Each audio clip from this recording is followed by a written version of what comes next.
तर मित्रांनो, मी ओम्या आणि तुम्ही बघत आहोत आपल्या कोचिंग क्लासेसला जे सर आज आपले ट्युशन घेणार आहेत आणि ट्युशनला बोलिले आज वर्ग संपूर्ण बंद आहेत आणि आज आपले सर रस्त्यावरच म्हणजेच शाळेच्या ग्राउंडवर जे आहेत आपलं ट्युशन घेणार आहेत आणि हे सर आपले खूप रागात पाहत आहेत. हे बघू शकता सरला आलेला राग.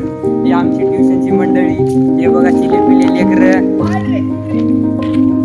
सर आज ट्युशन घ्यायला ग्राउंडवरच घेणार आहेत. चला, एक्सपायर झाला असं सरला वाटलं व सरचं तोंड मळमळीत पडलं. सर खूप रागात आले. ते स्टिंग मी आणलेलं पिले तर म्हणते सर एक्सपायर अंदाज म्हणताले आणि मित्रमंडळी म्हणाली गोड लागले. मला मत लागले, याला मत लागले. सर कसं लागलं की काय नाही की माझं आमची स्टिंगची बॉटल इथं टाकून दिलं सर आता आहे की नाही. सर ग्राउंडवरच गेले ट्युशन आणि हे आपलं जे आहे वर्ग जे रोज ट्युशन घ्यायचं ते सर आज विसरून गेले आणि हे सर आता इकडे तिकडे भटकाले आहेत. आता आभाळ आलेलं आहे आणि पाऊस बी पडते असं सगळ्याला वाटलं. सर हे काय आपलं मोठं चिपाड करीत मला मारायची प्लॅनिंग आहे रे बापू, चला इथून पळा.